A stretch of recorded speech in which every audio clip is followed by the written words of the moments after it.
সাতটি জিনিস ঘরে রাখলে ওই ঘরের ভিতরে আল্লাহ তাআলা বৃষ্টির মতো বরকত নাজিল করবেন।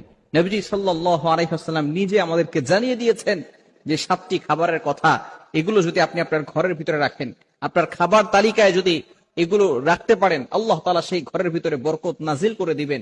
যদি আপনি খাবারগুলো রাখেন তাহলে আরো উপকার রয়েছে, আপনার বড় ধরনের কোনো রোগও হবে না এবং আল্লাহ তাআলার পক্ষ থেকে আপনার ঘরের ভিতরে সাহায্য আসবে।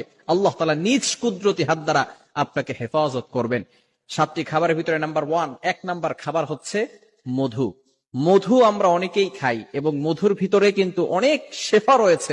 আল্লাহ তাআলা পবিত্র কোরআনুল কারীমের ভিতরে এই মধুর ব্যাপারে আয়াত নাজিল করে দিয়েছেন। সূরাতুন নাহল, মৌমাছির ব্যাপারে আল্লাহ তাআলা একটি সূরাও নাজিল করে দিয়েছেন।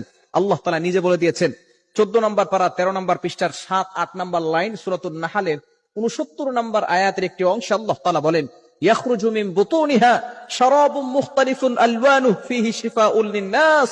আল্লাহ পাক রব্বুল আলামিন এই মধুর ভিতরে শিফা দিয়েছেন।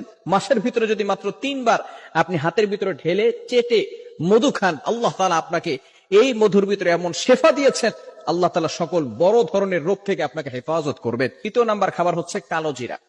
ইবনে মাজাহ শরীফের ভিতরে এসেছে কালো জিরা হচ্ছে শিফা মিন কুল্লি দা ইল্লা সাম, মৃত্যু ছাড়া সকল রোগের ওষুধ হচ্ছে কালো জিরা। অনেকের সন্তান হয় না, বিভিন্ন ধরনের অসুস্থতার ভিতরে আছেন, আপনি কালো জিরা খাবেন। কালো জিরার ভিতরে শেফা রয়েছে, বিশেষ করে কালো জিরা এবং মধুর ভিতরে কিন্তু অনেক শেফা রয়েছে। আপনি প্রতিদিন সকালবেলা ঘুম থেকে উঠে কালো জিরা 1 চামচ নেবেন, মধু